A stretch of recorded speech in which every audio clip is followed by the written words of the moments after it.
আপনারা দেখছেন WB24 news, দিনে রাতে জনতার স্বার্থে।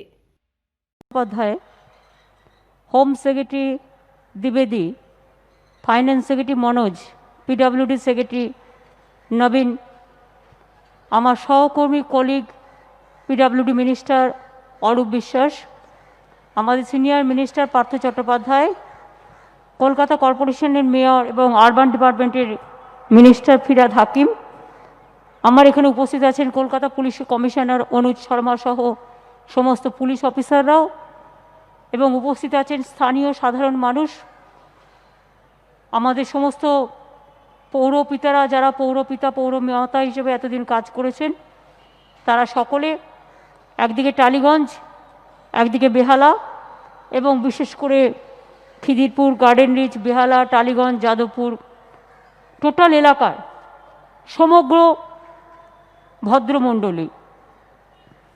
প্রথমেই বলি, আপনাদের সকলকে দুর্গাপুজো, কালী পুজো, ছট পুজো, দেওয়ালির পর দেখা হচ্ছে, তাই আপনাদের সকলকে জানাই আমার অন্তরের অন্তঃস্থল থেকে অনেক অনেক অভিনন্দন। আমার সেই দিনটার কথা খুব মনে পড়ে। 2018 সাল, 4 এপ্রিল সম্ভবত। আমি নিজে সেদিনকে দার্জিলিংয়ে ছিলাম একটা প্রোগ্রামে। হঠাৎ আমার কাছে খবর আসে, আমার সাথে প্রেসের বিশ্ব ছিল, আমাদের অ্যাক্রেডিটেশন কমিটির চেয়ারম্যান, আমাকে হঠাৎ একটা খবর দেয়, বলে দেখো দেখো, মনে হচ্ছে মাঝেরহাটের ব্রিজটা ধসে গেছে বা কিছু একটা হয়েছে। 4 সেপ্টেম্বর 2018। আমরা সেদিন অনেক চেষ্টা করি, কোনোভাবে আসতে পারি না। পরের দিন সকালেই আমরা রওনা দিয়ে এখানে এসে পৌঁছায় বিকেলবেলায়। 3 জন মারা গিয়েছিলেন এবং কয়েকজন আহত হয়েছিলেন। আমি তাদেরও দেখতে গিয়েছিলাম, তাদের সাহায্যও করা হয়েছে, এবং 3 জন নিহত হয়েছিলেন। কিন্তু আমরা ভয় পেয়ে গিয়েছিলাম, একটা ব্রিজ ধসে পড়া মানে হয়তো অনেক মানুষ মারা যাবে, এরকম একটা শঙ্কা ছিল। কিন্তু আমি নিশ্চয়ই বলবো, সেদিন সঙ্গে সঙ্গে স্পটে পুলিশ থেকে শুরু করে, লোকাল কাউন্সিলরের থেকে শুরু করে, ফিরহাদ হাকিম, অরূপ বিশ্বাস থেকে শুরু করে, পার্থ চট্টোপাধ্যায় থেকে শুরু করে, দেবাশিস, অতীন, বুয়া, অঞ্জনরা সকলে মিলে সবাই ছুটে আসে, এবং তারা দিন রাত এক করে, পিডব্লিউডির যারা ইঞ্জিনিয়ার আছে, অফিসাররা আছে, কর্মীরা আছে, পুলিশের কর্মীরা আছে, অফিসাররা আছে, এমনকি মিডিয়া পার্সনরাও 72 ঘন্টা এখানে স্টে করেছিলেন, যে কখন কি হচ্ছে, কখন কি হচ্ছে, আর কি হচ্ছে, কিছুটা ভেঙে পড়ছে কিনা, এইসব দেখার জন্য। আমি আপনাদের বলি যে এই ব্রিজটা আগের থেকেও বেশি ভালো হয়েছে। আগের বাংলায় অনেক ব্রিজ আছে, প্রবলেম কি জানেন তো, বাংলা হচ্ছে নদীমাতৃকার দেশ, প্রচুর নদীর ওপর ব্রিজ, প্রচুর ব্রিজ। কিন্তু আমরা যখন 2011 সালে এসে দেখলাম, ব্রিজগুলো অডিট করা হয়নি কখনো। এমনকি হাওড়া ব্রিজের কি কন্ডিশন, আমরা অডিট করালাম। আপনারা যদি দেখেন, সারা বাংলায় যত ব্রিজ আছে, নদীর ওপর সেতু আছে, ফ্লাইওভার আছে, এত সেতু কোথাও নেই। কিন্তু প্রত্যেকটা জিনিসের একটা আয়ু থাকে, তাকে সাহায্য করতে হয়, দেখতে হয় কেমন আছে। শরীরটা কখনো কখনো বেগ দেয়, কখনো জ্বর হয়, কখনো পেট খারাপ হয়, কখনো ঠান্ডা লাগে। ব্রিজও মনে রাখবেন, মাটির ওপর মাটি চাপা দিলে 2 দিন 3 দিন ঠিক থাকতে পারে, কিন্তু যখন ভেঙে যায়, টোটালটা ভেঙে চলে যায়। তাই এই ব্রিজ ভাঙার পরে আমাদের মাথায় একটা দুশ্চিন্তা এলো, যে সারা বাংলায় কত ব্রিজ আজ পর্যন্ত কেউ দেখেনি, মনিটরিং নেই, অডিট হয়নি, কি হবে? এই সব ভেবে আমরা একটা অডিট কমিটি বা আমরা একটা ব্রিজ, শুধু ব্রিজের ওপরে পিডব্লিউডি, ইরিগেশন থেকে শুরু করে যত ব্রিজ আছে, যত ডিপার্টমেন্টের, সেগুলো নিয়ে আমরা একটা কমিটি করে দিলাম, এবং তারা ইতিমধ্যে অনেকগুলো সার্ভেও করেছে, কাজও শুরু হয়েছে। আপনারা আগে দেখেছেন হাওড়ার ওখানে বিবেকানন্দ ব্রিজ ভেঙে পড়ে গেল, প্ল্যানিং ভুল। এগুলো আমার কাজ নয়, আমার কাজ নয় বা আমাদের কাজ নয়, আগেকার, আমরা সাফার করছি আজকে। টালা ব্রিজ কতদিনকার আগের, আগে থেকেই সিদ্ধান্ত নিয়ে দুর্গাপুজোর আগে থেকে আমি জানি ওখানকার মানুষের খুব কষ্ট হচ্ছে, কিন্তু রাজ্য সরকার কি করতে পারে? আমি যেটা করতে পারি, আমরা যেটা করতে পারি সেটা হচ্ছে কাজটা যাতে তাড়াতাড়ি হয় এটা দেখার দায়িত্ব আমাদের। 3 মাস প্যান্ডামিকের জন্য কাজ হয়নি, কেউই কোনো ওয়ার্কার পায়নি, কিন্তু আরো 9 মাস আগে এই ব্রিজটা হয়ে যেতে পারত যদি রেল পারমিশনটা দিত। যারা ব্রিজ তৈরি হওয়ার পরে নাটক করতে এসেছিল এখানে প্রেসে ছবি দেখানোর জন্য, ভাত দেবার ক্ষমতা নেই, কিল মারার গোসাই, আমাকে বেহালা চেনাচ্ছে। বেহালার মানুষ কি বেহাল অবস্থায় ছিলেন আমি জানি। রাসবিহারী বলুন, চেতলা বলুন, আলিপুর বলুন, যাদবপুর বলুন, আমি জানি মানুষের কতটা কষ্ট হয়েছে। গত 2 বছর ধরে তারা যে সাফার করেছে। এই মেট্রো দেখতে পাচ্ছেন, এটাও আমার করে দিয়ে যাওয়া।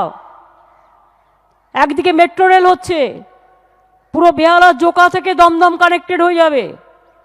একদিকে কলকাতার চারপাশে আমি যখন রেলওয়ে মিনিস্টার ছিলাম টোটাল মেট্রো করে দিয়ে গিয়েছিলাম, আর এমনভাবে করে দিয়েছিলাম যে আমি কোনোদিন রেল মিনিস্টার না থাকলেও কাজ যাতে না আটকায়।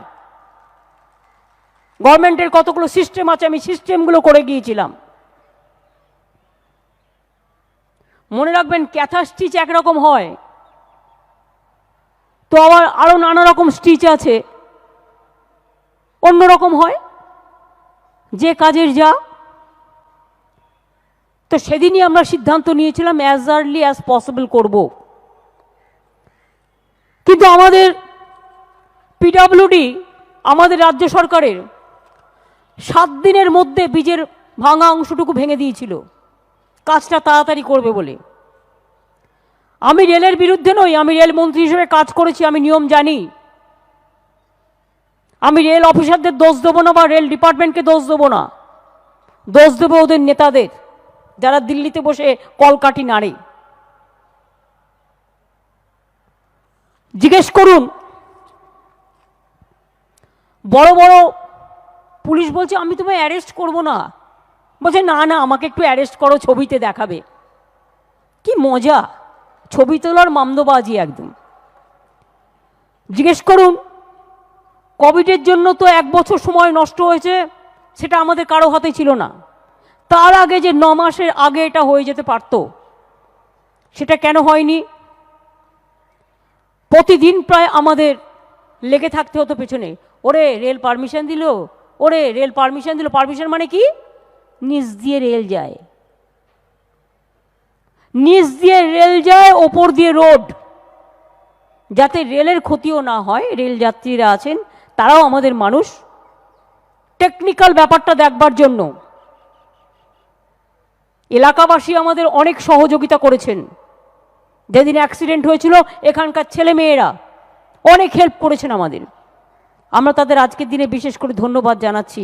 আর পূর্ণ সহযোগিতা করেছেন, আমরা ধন্যবাদ জানাচ্ছি। এই ব্রিজটা আমরা কিন্তু দ্বিতীয় হুগলি সেতু ব্রিজের কায়দায় করেছি, এটা নয় যে করতে হয় করে দিলাম। আগের ব্রিজের থেকেও এটা দৈর্ঘ্যে বড়, আগেরটা ছিল 2 লেন, এবারেরটা হলো 4 লেন। ভার বহনের ক্ষমতাও আগেরটা ছিল 155 মেট্রিক টন, নতুনটা হয়েছে 385 মেট্রিক টন, ডবলেরও বেশি, প্রায় 650 মিটার দীর্ঘ। এই ব্রিজ তৈরি করতে আমাদের খরচ হয়েছে 300 কোটি টাকারও বেশি, 311.76 কোটি টাকা, পুরোটাই রাজ্য সরকারের টাকা। আপনারা আমায় বলুন তো, সাধারণ মানুষ, আমি যতটুকু জানি ফ্লাইওভার তৈরি করলে হয়, রেলে যেগুলো রোড ওভার ফ্লাইওভার হবে, রেল এবং রোড, রেল কি করে? ফ্লাইওভারটা করে, আর রাস্তাটা পিডব্লিউডি করে, তাই তো নবীন? Is it not a fact? পিডব্লিউডির খরচায় রাস্তাটা করে নিচে, আর রেল করে দেয় ব্রিজটা। তাই যদি হয়, যারা এত বড় বড় ভাষণ দিয়ে গেলেন তাদের যদি আমি জিজ্ঞেস করি, এই ব্রিজ করবার জন্য রেল কেন আমাদের থেকে 34 কোটি টাকা নিয়েছে? কার টাকা নিয়েছে? কেন নিয়েছে জিজ্ঞেস করুন। করতে কাজটা 9 মাস দেরি করেছে, প্লাস রাজ্য সরকারের কাছ থেকে 34 কোটি টাকা নিয়েছে এই ব্রিজটা আমাদের পারমিশন দেওয়ার জন্য আর ভাঙচুরের এই ব্যাপারটা দেখার জন্য।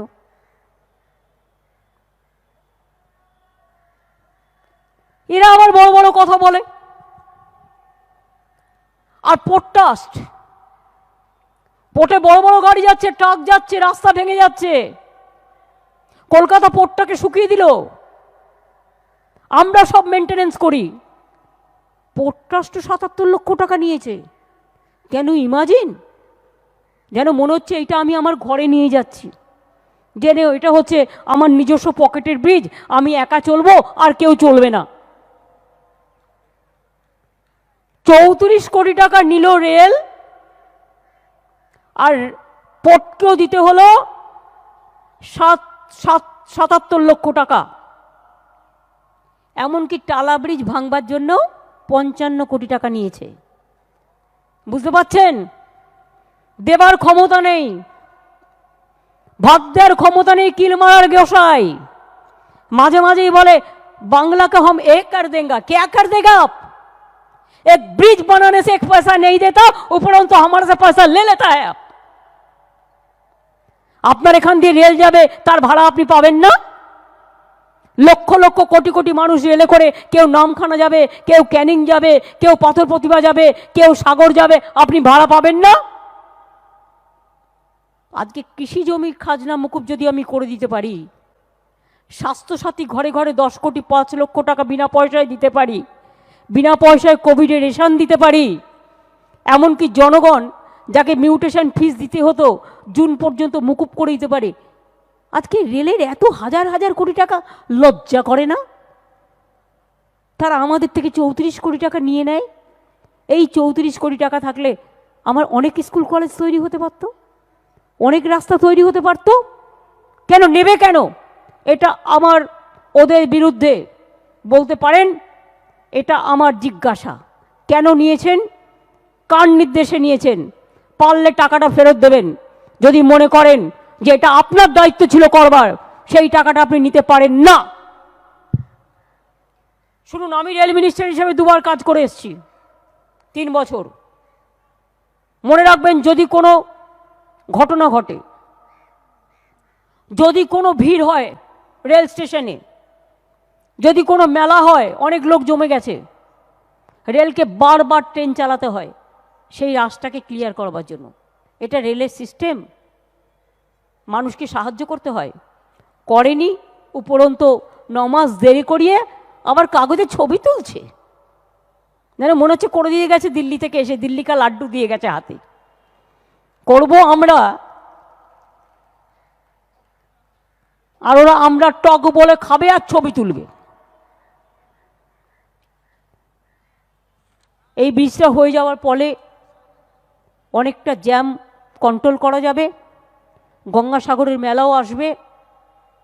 আর একটা ব্রিজ হয়েছে আপনারা জানেন, গার্ডেন রিচের মেটিয়া ব্রিজের ওখানে একটা ব্রিজ হয়েছে গার্ডেন রিচে, আর একটা ব্রিজ হয়েছে আমাদের বজবজের ওই দিক পর্যন্ত গেছে। আরও 2টো ব্রিজের পরপর করে দিয়েছি। মা ফ্লাইওভারও আমরা করেছি, এবং শুধু তাই নয়, মা ফ্লাইওভার করতে আমাদের 445 কোটি টাকা খরচা হয়েছে। 4.5 কিলোমিটার দীর্ঘ মা উড়ালপুলের 2টো র্যাম্প। কামালগাজী উড়ালপুল, আগে বারুইপুর যেতে কত টাইম লাগতো, এখন গড়িয়া থেকে বারুইপুর যাবেন 5 মিনিটে পৌঁছে যাবেন। তার কারণ কামালগাজী উড়ালপুরটাও আমরা করে দিয়েছি। ভিআইপি রোডের কেষ্টপুর থেকে জোড়া মন্দির, সেটাও মনে রাখবেন, ওটাও আমরা করে দিয়েছি উড়ালপুল। দক্ষিণেশ্বর বিটি রোডের উড়ালপুল, ওটাও আমরা করে দিয়েছি। রাজ্য সরকারের পূর্ণ সহযোগিতায় আমরা বিনা পয়সায় জমি দিয়েছি মেট্রো রেল করবার জন্য অনেক জায়গায়, মনে রাখবেন। তার কারণ যেহেতু আমি নিজে প্রজেক্টগুলো করেছি। সত্যজিৎ রায় স্টেডিয়াম বেহালায় কে করে দিয়ে গেছিল? আমি করে দিয়ে গিয়েছিলাম, ওরা করেনি, আমি তখন রেল মিনিস্টার ছিলাম। সেই রকম মনে রাখবেন, জোকা, তালাতলা, মাঝেরহাট, দমদম থেকে শুরু করে, ডালহৌসি থেকে শুরু করে দক্ষিণেশ্বর, নোয়াপাড়া দমদম, দমদম বারাসাত, ব্যারাকপুর, একেবারে সল্টলেক থেকে পদাতিক, গড়িয়া, টোটালটা রাউন্ড করে এমন স্টেশন করে দিয়ে গেছি, মেট্রো এমনভাবে করে দিয়ে গেছি যে আগামী 2 বছরের মধ্যে ট্রাফিক জ্যাম বলে কলকাতায় কোনো দিন মানুষ আর পাবেন না, এবং গাড়ি ঘোড়ার অসুবিধায় মানুষকে প্রবলেম কখনো ফেস করতে হবে না। এছাড়াও আমরা গণেশচন্দ্র অ্যাভিনিউ, নিউ মার্কেট, উড়ালপুল একটা করবার চেষ্টা করছি। অলরেডি কাজ শুরু হয়ে গেছে, মানে টিপিআর চলছে, তাই তো। গণেশচন্দ্র অ্যাভিনিউ, নিউ মার্কেট, আপনারা জানেন নিউ মার্কেট এমনিতেই কনজেস্টেড এরিয়া, তাতেই কলকাতার মানুষের সুবিধে হবে। তারাতলা, টালিগঞ্জ, আনোয়ারশা রোড, টালিগঞ্জ, তারাতলা, টালিগঞ্জ, আনোয়ারশা রোড, যাদবপুর ফাঁড়ি, এই পর্যন্ত আর একটা রুরাল ব্রিজ, আর একটা ব্রিজ তৈরি হবে, এটা নিয়েও প্ল্যান চলছে। উড়ালপুল আর একটা হবে, পার্ক সার্কাস, বালিগঞ্জ ফাঁড়ি, উড়ালপুল। তাহলে বুঝতে পারছেন টোটাল কলকাতাটাতে শুধু ফ্লাইওভারে চলে যাবেন, একদিকে মেট্রো, অন্যদিকে ফ্লাইওভার। আমি যখন আগে দমদম যেতাম বাড়ি থেকে এয়ারপোর্টে ফ্লাইট ধরবার জন্য, যখন আমি এমপি ছিলাম, আমার 1.5 ঘন্টা সময় লাগতো। আর এখন আমি যখন বাড়ি থেকে বেরোই, 3টে রুট, মাত্র আমার বাড়ি থেকে 25 মিনিটে আমি এয়ারপোর্ট পৌঁছে যাই। কেন বলুন তো? ফ্লাইওভার দিয়ে চলে যাচ্ছি, আমাকে আর অন্যদিকে যেতেই হচ্ছে না। সুতরাং এই যে কাজগুলো, এই কাজগুলো করার, এবং এগুলো খুব টেকনিক্যাল কাজ, ইঞ্জিনিয়ারিং কাজ আছে, টেকনিক্যাল কাজ আছে, এক্সপার্টস ওয়ার্ক আছে, এমনকি মাইগ্রেন্ট ওয়ার্কার যারা, এমনকি আমাদের ছোট ছোট ওয়ার্কার যারা মাটি বয়, তাদেরও পরিশ্রম আছে। স্থানীয় মানুষ এতদিন ধরে, আজকে হয়ে গেছে বলে গাড়িটা যখন চলবে নিঃশ্বাস নিতে পারবেন। বলুন তো গত 2 বছর কি কষ্ট হয়েছে। মেট্রো রেলের ওপরটা যখন চালু করতে গেছে, আমি রোজ ওদের বলতাম, ওরে নিচেটা খালি করতে বল রেলকে, ওরে নিচেটা খালি করতে বল, ও তো সারাটা রাস্তা ঘেরাও করে বসে আছে, এত কেন করবে? তো এসব হয়। কিন্তু তা সত্ত্বেও আমি বলি, যেমন আজকে আপনাদের একটা ঐতিহাসিক দিন, এতে গাড়ির গতি চলাচল বাড়বে, গাড়ির গতি বাড়লে জীবনের গতি বাড়ে, জীবনের ছন্দ বাড়ে। তেমনি দেখবেন যেন এই রুরালপুলে বাইক হেলমেট ছাড়া দয়া করে চালাতে দেবেন না, এটা আমি পুলিশকে প্রথম থেকে বলবো। হেলমেট পরে গাড়ি চালান, নিজের জীবনটাকে রক্ষা করুন। আমি অন্য রাজ্যের মতো এটা বলি না 2000 মাস্ক না পরলে 2000 টাকা দিতে হবে। আমি এটা বলি, দয়া করে মাস্কটা পরুন আপনার ভালোর জন্য। আমি এটা বলবো না যে উড়ালপুলে আপনি হেলমেট না পরে বাইক চালালে আপনাকে আমি জেলে ভরে দেবো। সে দুঃসাহস আমার নেই, যেন জীবনে না হয়। কিন্তু আমি বলবো, ভাই নিজের জীবনটা বাঁচান, অন্যের জীবনটাও বাঁচান। আমরা সেফ ড্রাইভ সেভ লাইফ এই জন্যই করেছিলাম। আমরা চাই না রোড অ্যাক্সিডেন্ট বাড়ুক, আমরা চাই না আমার কোনো ভাই বোন বিপদে পড়ুক। একটা পরিবার, আমি জানি কিভাবে একটা পরিবারের একটা সন্তান হারিয়ে গেলে তার কত ক্ষতি হয়ে যায়। সুতরাং এটা সবার দায়িত্ব আছে। প্রত্যেকটা জায়গায় সিসিটিভি থাকবে, যাতে আইন মেনে চলে সেটা লক্ষ্য রাখবেন। আইন যে মেনে না চলবে সেখানে তো আইনত কেস হবে। কিন্তু আমি এটা নিশ্চয়ই চাই না যে কেউ নিজের জীবনে বা পারিবারিক জীবনে বিপর্যয় ডেকে আনুন। সবচেয়ে প্রবলেম কি জানেন? রাস্তার অ্যাক্সিডেন্টগুলো খুব ডেঞ্জারাস হয়। এই যে সৌমিত্রদা কদিন আগে মারা গেলেন, বিশ্বাস করুন ওনার মেয়ে পৌলমী, ওর ছেলে, এত ভালো ছেলে, ইয়াং ছেলে, ট্যালেন্টেড ছেলে। আমি ওকে একদিন হাসপাতালে দেখতে গেলাম, শুনলাম ওর কোমাতে আছে, অ্যাক্সিডেন্ট হয়েছে, ব্রেনে চোট লেগেছে। সেদিন আমার ওকে দেখে এত খারাপ লেগেছিল যে বেচারা ভালো হবে তো, তা নাহলে তো সারাটা জীবনই নষ্ট হয়ে যাবে। বলুন তো, তার হলো তার তো হলো, তার বাবা মা, তার পরিবার পরিজন কি অবস্থা। এই পাড়ার ছেলে। আমি একবার একটা হসপিটালে ভর্তি ছিলাম, আগে তো সিপিএম আমায় রোজই প্রায় মারতো, প্রায় হসপিটালেও থাকতে হতো। একদিন রাত 10টা নাগাদ আমি দেখছি, আমি হসপিটালে ঘুরে ঘুরে বেড়াতাম রাতের দিকে, পেশেন্ট কেমন আছে, এ আছে ও আছে, একটু শেখার ইচ্ছে ছিল।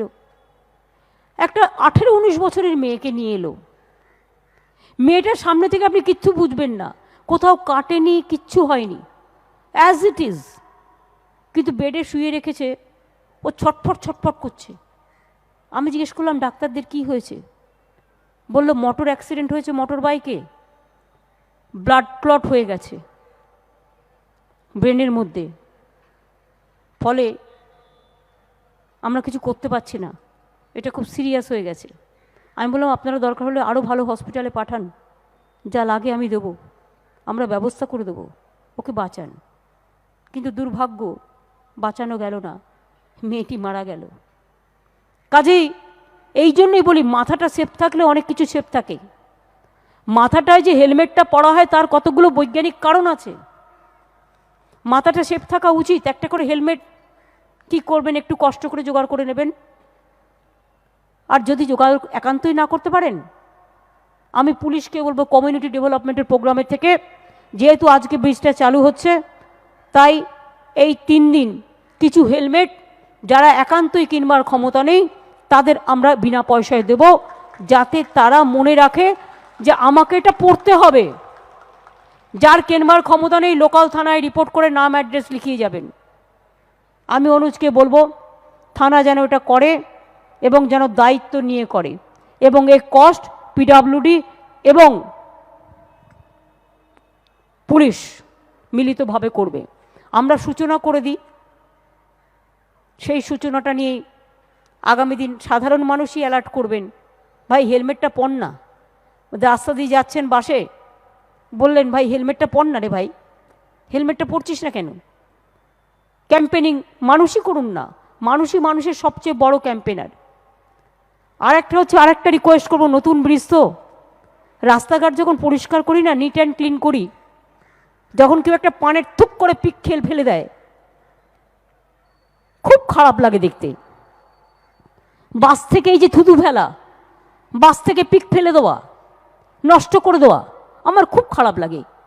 আমি দক্ষিণেশ্বর মন্দিরে স্কাই ওয়াক করলাম প্রায় 200 কোটি টাকা খরচ করে, যাবেন গিয়ে দেখে আসবেন, খুব ভালো লাগবে। কালীঘাটেও হচ্ছে। গিয়ে দেখি উদ্বোধন করার 7 দিনের মধ্যে আমাকে ওখানকার লোক বলছে, দিদি এ তো পানের পিক ফেলে দিচ্ছে। আমি বললাম ভাই তোমরা দক্ষিণেশ্বর ট্রাস্ট থেকে, তোমাদের ট্রাস্টি বোর্ড আছে, তোমরা ডিসিশন নাও, নিয়ে কি করবে না করবে করো, কিন্তু এটা করা যাবে না। একটা জিনিস আমরা তৈরি করতে চাই না, পারি না, তৈরি হয়ে গেলে সেটা রক্ষা করার দায়িত্ব তো আপনার, আমার, আমাদের সকলের। আমার কলকাতা যদি ভালো থাকে, আমার বাংলা যদি ভালো থাকে, আমাদের কলকাতা ভালো থাকবে, আমাদের বাংলা ভালো থাকবে। মনে রাখবেন, বাংলা মানে একটা স্বপ্ন, বাংলা মানে একটা স্বপ্নের ভোর, বাংলা মানে একটা দিশা, বাংলা মানে একটা রিস্তা, বাংলা মানে একটা আশা, বাংলা মানে একটা নতুন দিগন্ত। আমরা তো চাই আমাদের ইয়াং জেনারেশন আগামী দিন বাংলাকে রক্ষা করবে, তাদের সমস্ত রকম অ্যাসেট দিয়ে, তাদের সমস্ত রকম ভালোবাসা দিয়ে।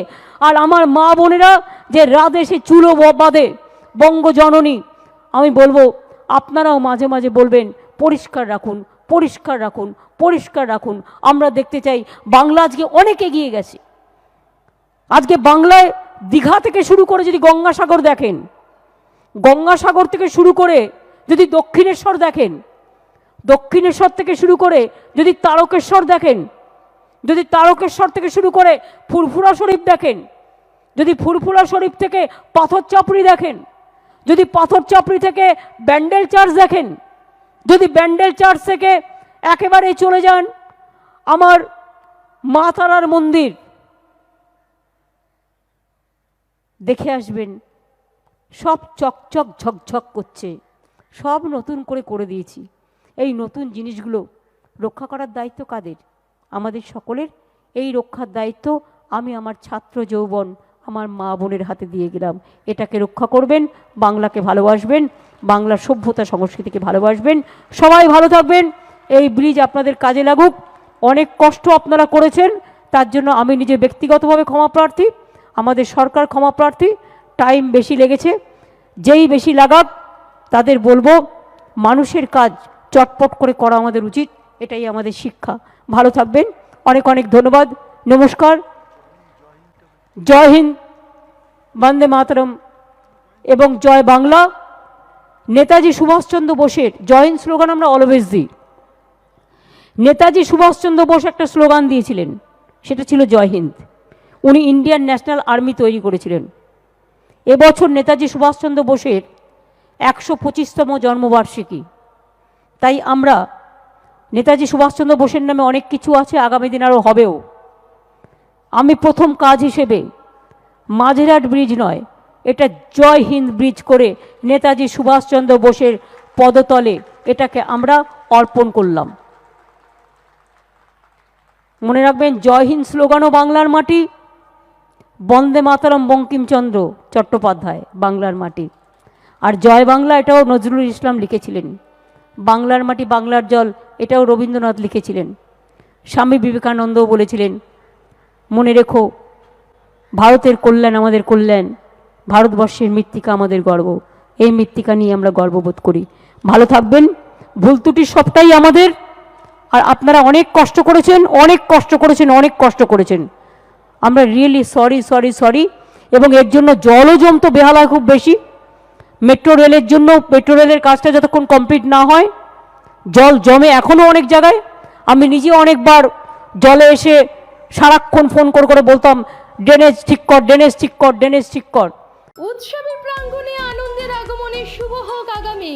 এই শুভেচ্ছা বার্তা স্টার মোটরস নিয়ে এসেছে উপহারের ডালি, যেখানে পাবেন ঠিক মনের মতন অফার। এবারের পুজোর আনন্দকে আরো এক ধাপ বাড়িয়ে তুলতে চলে আসুন স্টার মোটরসে। ঠিকানা ঠিক ঢোলাহাট জুমাই নস্কর রোড, জিও অফিসের সন্নিকটে। ন্যূনতম ডাউন পেমেন্ট ক্যাশ ডিসকাউন্টে আছে 2100 টাকার ছাড়। বিশদ জানতে ফোন করুন 9593666131 অথবা 6294487738 এই নাম্বারে। এবার পুজোয় বাজিমাত, স্টার মোটরস সঙ্গে থাক। আনন্দধারার মাঝে চাহিদায় মন সাজে, পুজো হোক ইয়ামাহার সাথে। মনের মতন গাড়ির সম্ভার নিয়ে উৎসবের মাঝে হাজির ইয়ামাহা। নজরকাড়া অফার, এক্সট্রা মাইলেজ, প্রতিটি গাড়ির ওপর থাকছে 3000 টাকা পর্যন্ত বিশেষ ছাড়। কোনো দিকে না তাকিয়ে ন্যূনতম ডাউন পেমেন্টে গাড়ি কেনার স্বপ্ন পূরণ করুন। চলে আসুন আমাদের শোরুমে। ঠিকানা কাকদ্বীপ রোড, নিশ্চিন্তপুর, চৌরাস্তা মোড়ের তারা মা অটো স্ট্যান্ডের সন্নিকটে। আমাদের ফোন নাম্বার 7719111349 অথবা 9123745185।